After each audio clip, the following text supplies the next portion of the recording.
Homecoming by Ray Bradbury. "Here they come," said Cece, lying there, flat in her bed. "Where are they?" cried Timothy from the doorway. "Some of them are over Europe, some over Asia, some of them over the islands, some over South America," said Cece, her eyes closed, the lashes long, brown, and quivering.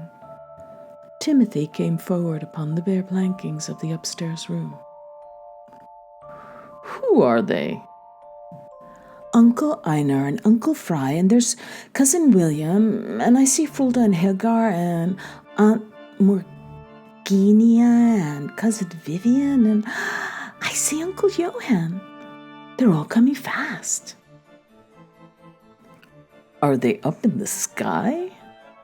cried Timothy, his little gray eyes flashing, standing by the bed. He looked no more than his 14 years. The wind blew outside. The house was dark and lit only by starlight.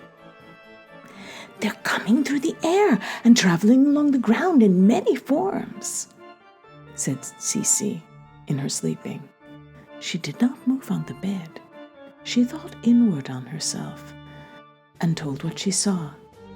"I see a wolf-like thing coming over a dark river at the shallows, just above a waterfall, the starlight shining up his pelt. I see a brown oak leaf blowing far up in the sky. I see a small bat flying. I see many other things, running through the forest trees and slipping through the highest branches, and they're all coming this way." "Will they be here by tomorrow night?" Timothy clutched the bedclothes. The spider on his lapel swung like a black pendulum, excitedly dancing. He leaned over his sister. "Will they all be here in time for the homecoming?" "Yes, Timothy, yes," sighed Cece. She stiffened. "Ask no more of me. Go away now. Let me travel in the places I like best." "Thanks, Cece," he said. Out in the hall, he ran to his room. He hurriedly made his bed. He had just awakened a few minutes ago, at sunset, and as the first stars had risen, he had gone to let his excitement about the party run with Cece. Now she slept so quietly there was not a sound. The spider hung on a silvery lasso about Timothy's slender neck as he washed his face. "Just think, Spide, tomorrow night is All Hallows' Eve." He lifted his face and looked into the mirror. His was the only mirror allowed in the house. It was his mother's concession to his illness. Oh, if only he were not so afflicted. He opened his mouth, surveyed the poor, inadequate teeth nature had given him. No more than so many corn kernels, round, soft and pale in his jaws. Some of the high spirit died in him. It was now totally dark, and he lit a candle to see by. He felt exhausted. This past week the whole family had lived in the fashion of the old country, sleeping by day, rousing at sunset to move about. There were blue hollows under his eyes. "Spide, I'm no good," he said quietly to the little creature. "I can't even get used to sleeping days like the others." He took up the candle holder. Oh, to have strong teeth with incisors like steel spikes, or strong hands even, or a strong mind. Even to have the power to send one's mind out, free, as Cece did, but no. He was the imperfect one, the sick one. He was even. He shivered and drew the candle flame closer, afraid of the dark. His brothers snorted at him. Brian and Leonard and Sam, they laughed at him because he slept in a bed. With Cece it was different. Her bed was part of her comfort, for the composure necessary to send her mind abroad to hunt. But Timothy, did he sleep in the wonderful polished boxes like the others? He did not. Mother let him have his own bed, his own room, his own mirror. No wonder the family skirted him like a holy man's crucifix. If only the wings would sprout from his shoulder blades. He bared his back, stared at it, and sighed again. No chance. Never. Downstairs were exciting and mysterious sounds. The slithering black crepe going up in all the holes and on the ceilings and doors. The sputter of burning black tapers in the banistered stairwell. Mother's voice, high and firm. Father's voice echoing from the damp cellar. Bion walking from outside the old country house, lugging vast 2-gallon jugs. "I've just got to go to the party, Spide," said Timothy. The spider whirled at the end of its silk, and Timothy felt alone. He would polish cases, fetch toadstools and spiders, hang crepe, but when the party started, he'd be ignored. The less seen or said of the imperfect son, the better. All through the house below, Laura ran. "The homecoming!" she shouted gaily. "The homecoming!" Her footsteps everywhere at once. Timothy passed Cece's room again, and she was sleeping quietly. Once a month, she went below stairs. Always, she stayed in bed.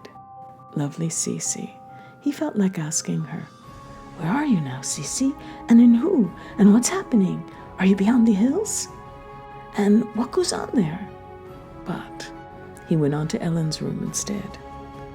Ellen sat at her desk, sorting out many kinds of blonde, red, and black hair, and little scimitars of fingernail gathered from her manicurist job at the Mellon Village beauty parlor 15 miles over. A sturdy mahogany case lay in one corner with her name on it. "Go away," she said, not even looking at him. "I can't work with you gawking." "Oh, Hallows Eve! Ellen, just think," he said, trying to be friendly. "Huh?" She put some fingernail clippings in a small white sack, labeled them. "What can it mean to you? What do you know of it? It'll scare the hell out of you. Go back to bed." His cheeks burned. "I'm needed to polish and work and help serve." "If you don't, you'll find a dozen raw oysters in your bed tomorrow," said Ellen matter-of-factly. "Goodbye, Timothy." In his anger, rushing downstairs, he bumped into Laura. "Watch where you're going," she shrieked from clenched teeth. She swept away. He ran to the open cellar door, smelled the channel of moist, earthy air rising from below.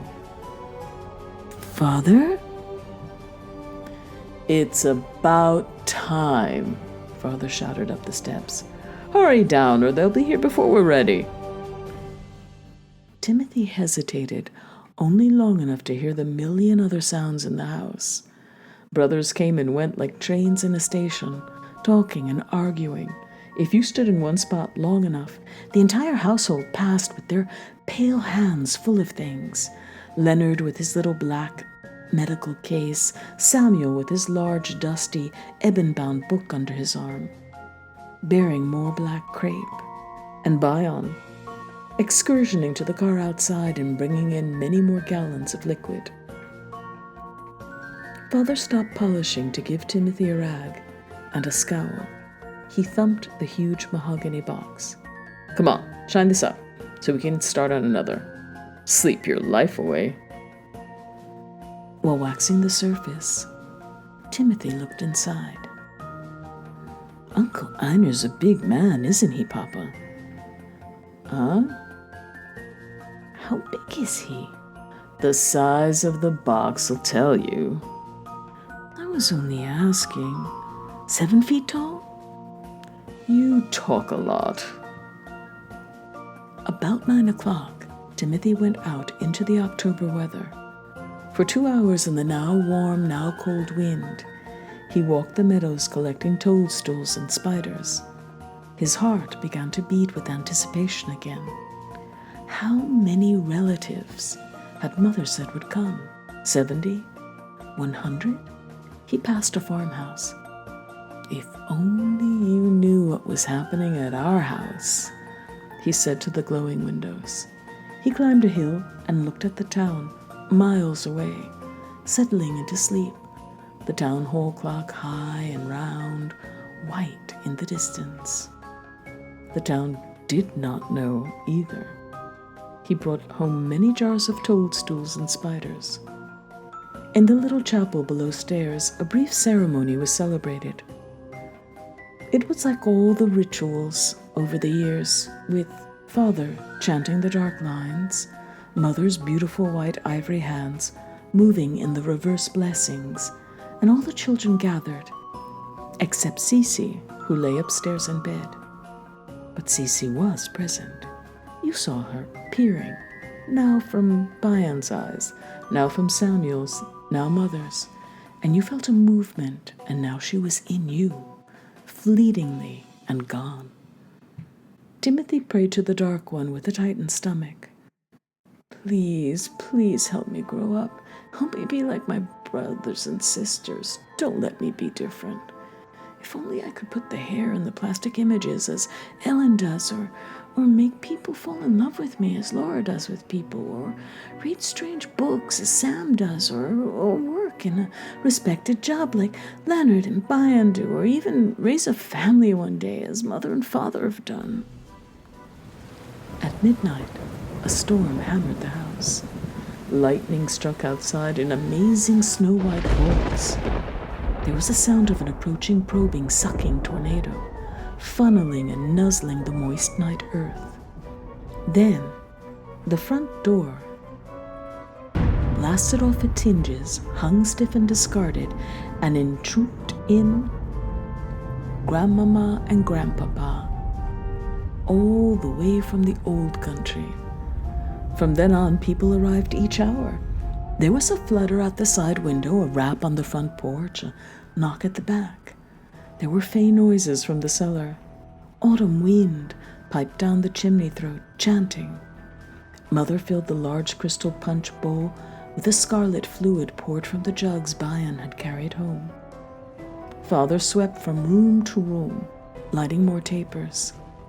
Laura and Ellen hammered up more wolfbane.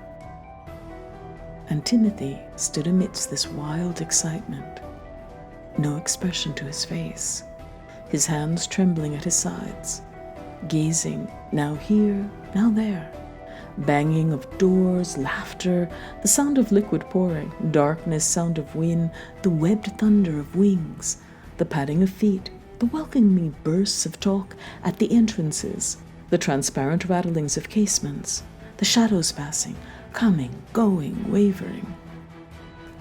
"Well, well, and this must be Timothy." "What?" A chilly hand took his hand.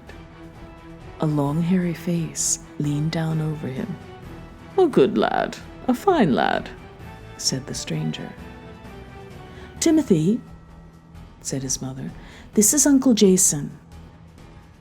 "Hello, Uncle Jason." "And over here," Mother drifted Uncle Jason away. Uncle Jason peered back at Timothy over his cape shoulder and winked. Timothy stood alone. From off 1,000 miles in the candled darkness, he heard a high fluting voice. That was Ellen. "And my brothers, they are clever. Can you guess their occupations, Aunt Morgiana?" "I have no idea." "They operate the undertaking establishment in town." "What?" A gasp. "Yes!"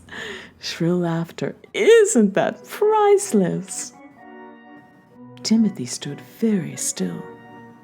A pause in the laughter.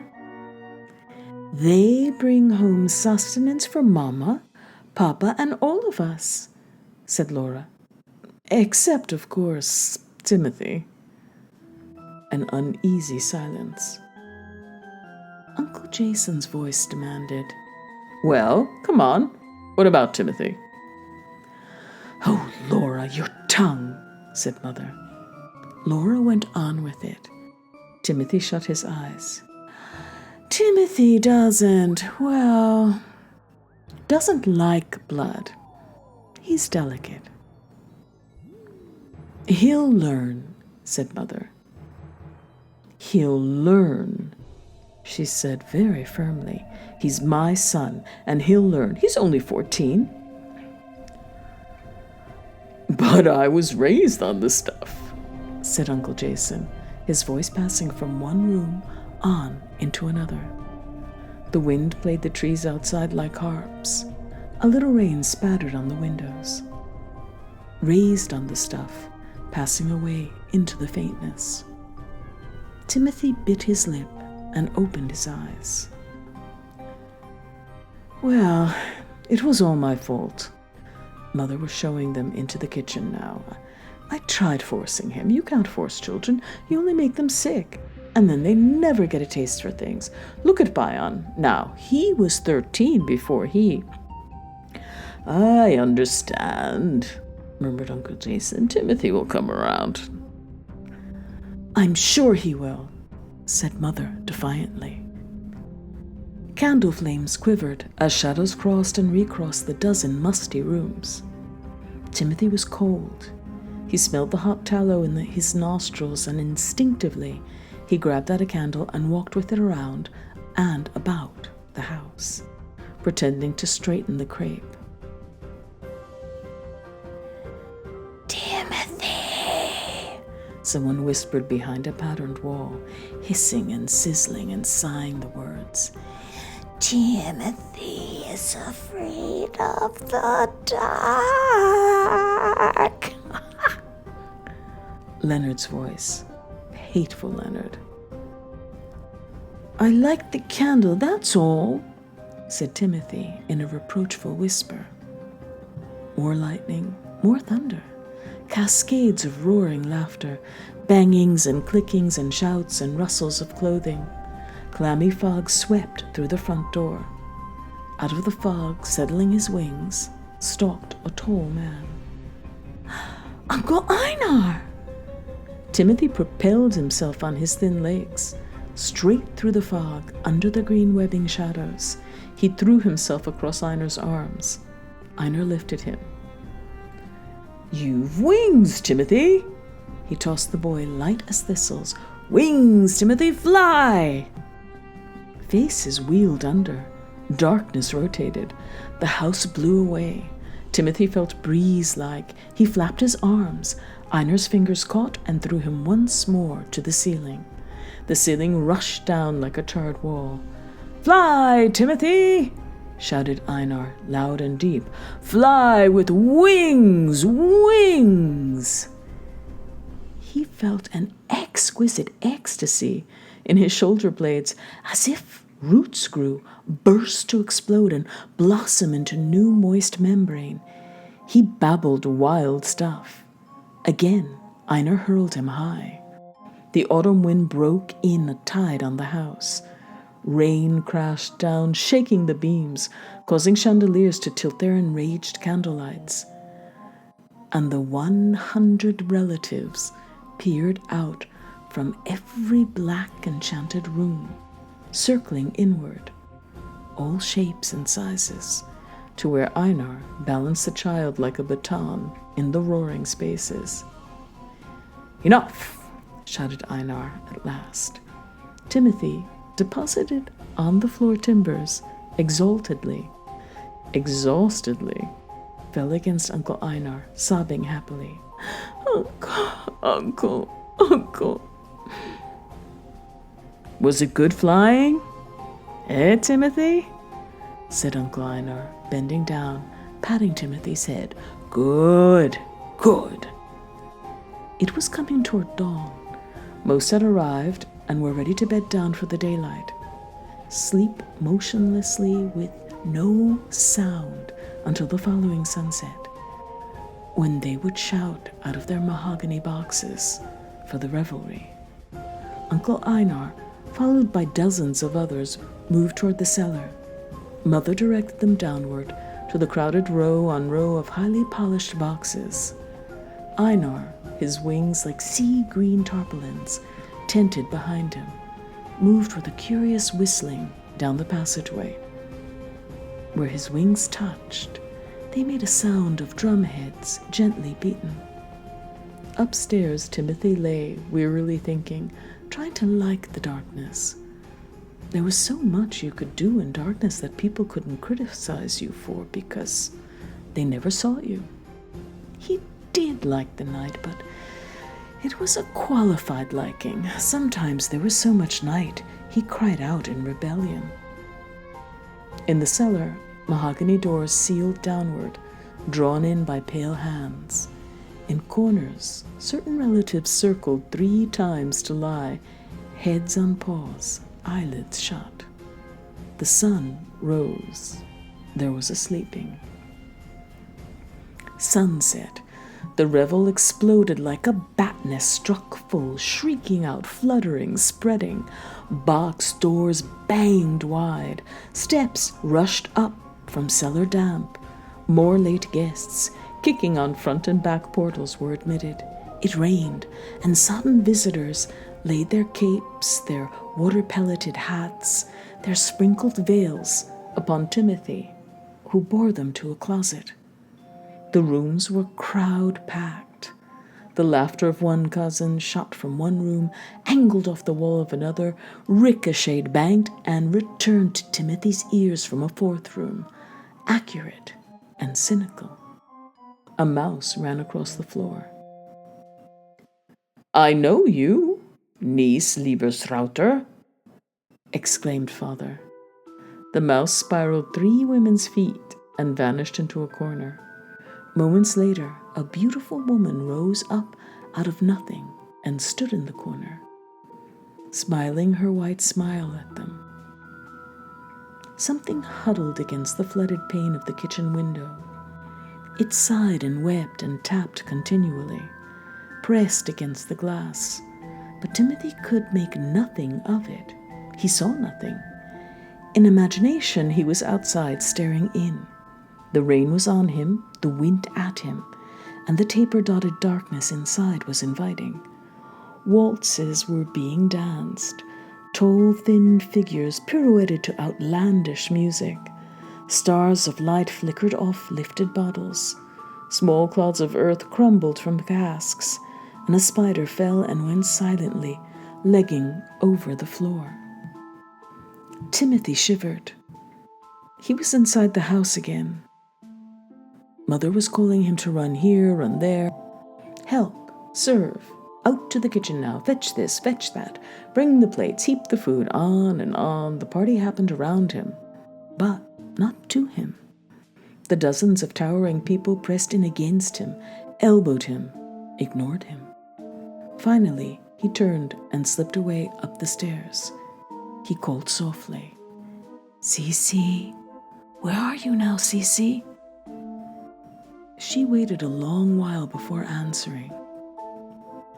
"In the Imperial Valley," she murmured faintly, "beside the Salton Sea, near the mud pots and the steam and the quiet. I'm inside a farmer's wife. I'm sitting on a front porch. I can make her move if I want, or do anything or think anything. The sun's going down." "What's it like, Cece?" "You can hear the mud pots hissing," she said, slowly, as if speaking in church. "Little gray heads of steam push up the mud like bold men rising in the thick syrup, head first, out in the broiling channels. The gray heads rip like rubber fabric, collapse with noises like wet lips moving, and feathery plumes of steam escape from the ripped tissue. And there is a smell of deep, sulphurous burning and old time. The dinosaur has been a-broiling here 10 million years." "Is he done yet, Cece?" "Yes, he's done, quite done." Cece's calm sleeper's lips turned up, The languid words fell slowly from her shaping mouth. Inside this woman's skull, I am looking out, watching the sea that does not move, and is so quiet it makes you afraid. I sit on the porch and wait for my husband to come home. Occasionally, a fish leaps, falls back, starlight edging it. The valley, the sea, the few cars, the wooden porch, my rocking chair, myself, the silence. What now, Cece? I'm getting up from my rocking chair, she said.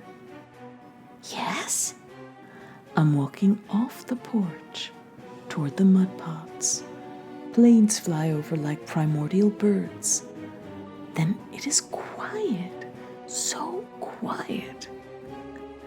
How long will you stay inside her, Cece? Until I've listened and looked and felt enough. Until I've changed her life some way. I'm walking off the porch and along the wooden boards. My feet knock on the planks, tiredly, slowly. And now? Now the sulfur fumes are all around me. I stare at the bubbles as they break and smooth. A bird darts by my temple, shrieking. Suddenly, I'm in the bird and fly away, and as I fly inside my new small glass-bead eyes, I see a woman below me on a boardwalk take 1, 2, 3 steps forward into the mud pots. I hear a sound as of a boulder plunged into molten depths. I keep flying, circle back. I see a white hand, like a spider, wriggle and disappear into the gray lava pool. The lava seals over. Now I'm flying home, swift, swift, swift. Something clapped hard against the window. Timothy started. Cece flicked her eyes wide, bright, full, happy, exhilarated. Now I'm home, she said. After a pause, Timothy ventured. The homecoming's on, and everybody's here. Then why are you upstairs? She took his hand. Well, ask me. She smiled slyly. Ask me what you came to ask. I didn't come to ask anything, he said. Well, almost nothing. Well, oh, Cece. It came from him in one long, rapid flow. I want to do something at the party to make them look at me, something to make me good as them, something to make me belong, but there's nothing I can do and I feel funny and, well, I thought you might. I might, she said, closing her eyes, smiling inwardly. Stand up straight. Stand very still. He obeyed. Now, shut your eyes and blank out your thought. He stood very straight and thought of nothing, or at least thought of thinking of nothing. She sighed. Shall we go downstairs now, Timothy? Like a hand into a glove, Cece was within him. Look, everybody! Timothy held the glass of warm red liquid. He held up the glass so that the whole house turned to watch him. Aunts, uncles, cousins, brothers, sisters. He drank it straight down. He jerked a hand at his sister Laura. He held her gaze, whispering to her in a subtle voice that kept her silent, frozen. He felt tall as the trees as he walked to her. The party now slowed. It waited on all sides of him, watching. From all the room doors, the faces peered. They were not laughing. Mother's face was astonished. Dad looked bewildered, but pleased and getting prouder every instant. He nipped Laura gently over the neck vein.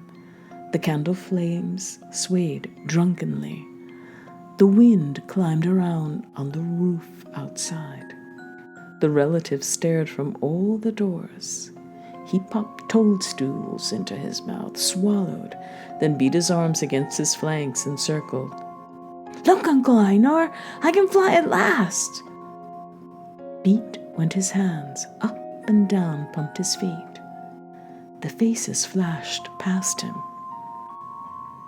At the top of the stairs flapping, he heard his mother cry, "Stop, Timothy!" Far below, "Hey!" shouted Timothy, and leaped off the top of the well, thrashing. Halfway down, the wings he thought he owned dissolved. He screamed. Uncle Einar caught him. Timothy flailed whitely in the receiving arms. A voice burst out of his lips unbidden. "This is Cece! This is Cece! Come see me, all of you, upstairs, first room on the left."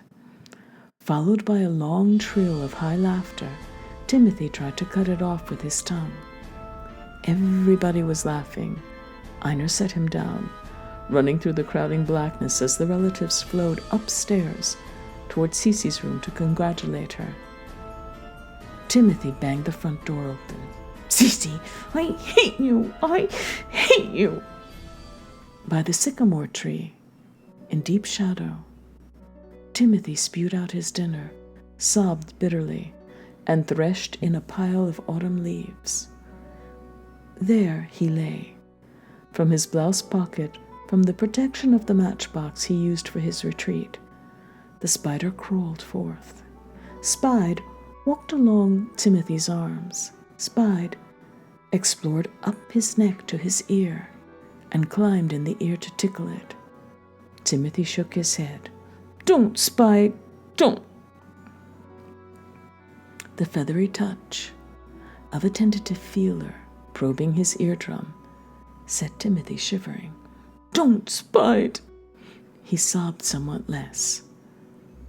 The spider traveled down his cheek, took a station under the boy's nose, looked up into the nostrils as if to seek the brain, and then clambered softly up over the rim of the nose, to sit, to squat there, peering at Timothy with green gem eyes, until Timothy filled with ridiculous laughter.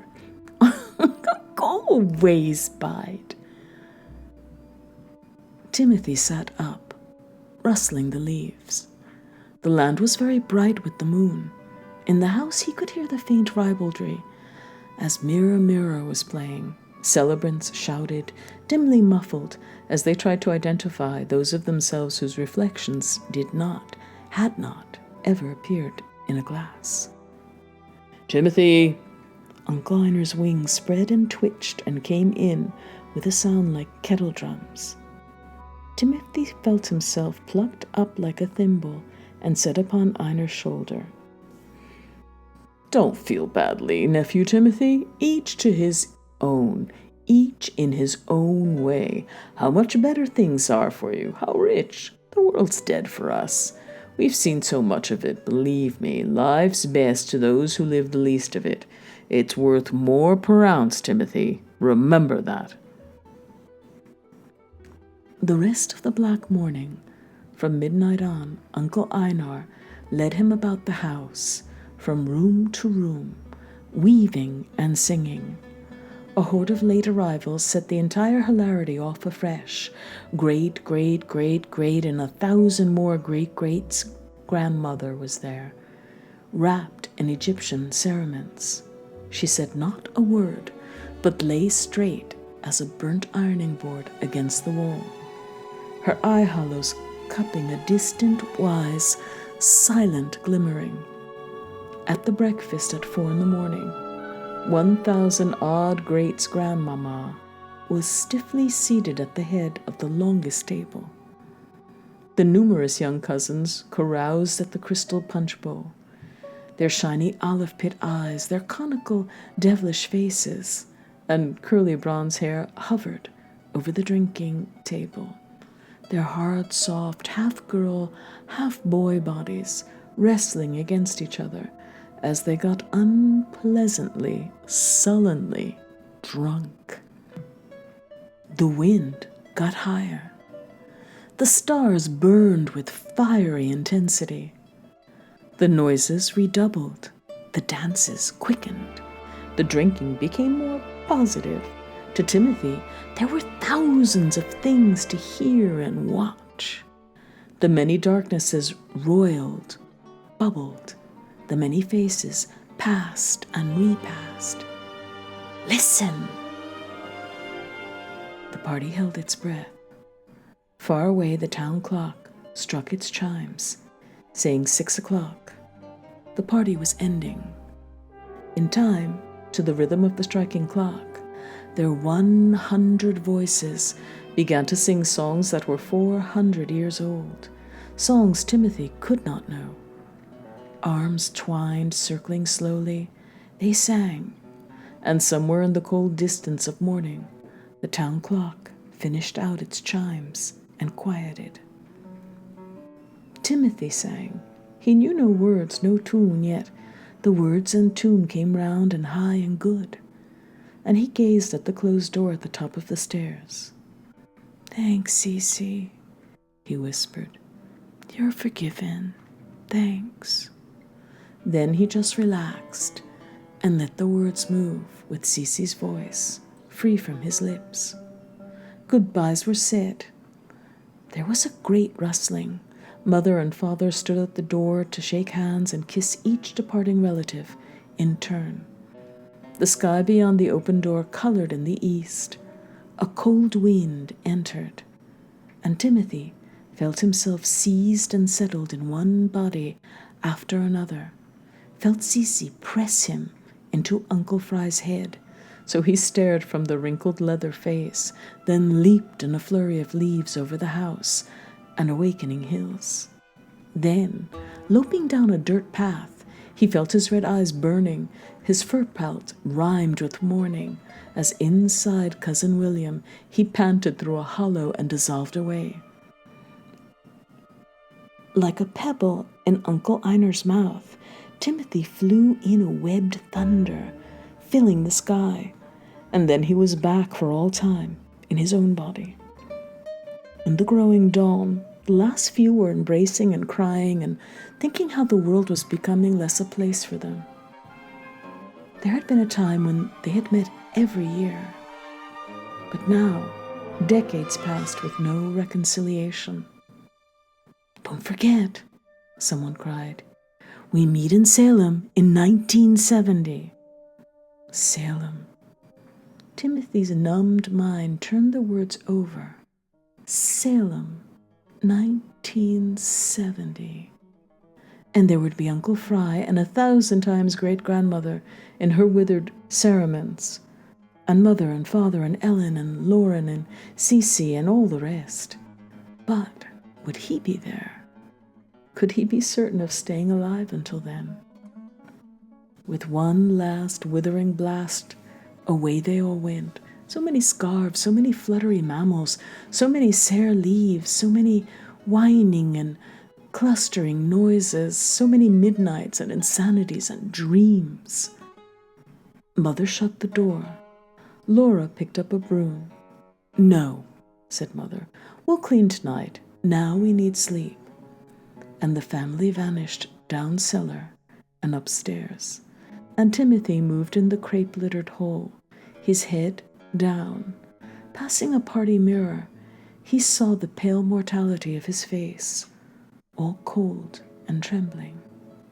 "Timothy," said Mother. She came to touch her hand on his face. "Son," she said, "we love you. Remember that. We all love you, no matter how different you are, no matter if you leave us one day." She kissed his cheek. "And if and when you die, your bones will lie undisturbed. We'll see to that. You'll lie at ease forever, and I'll come visit every All Hallows Eve and tuck you in the more secure." The house was silent. Far away, the wind went over a hill with its last cargo of dark bats, echoing, chittering. Timothy walked up the steps, one by one, crying to himself all the way.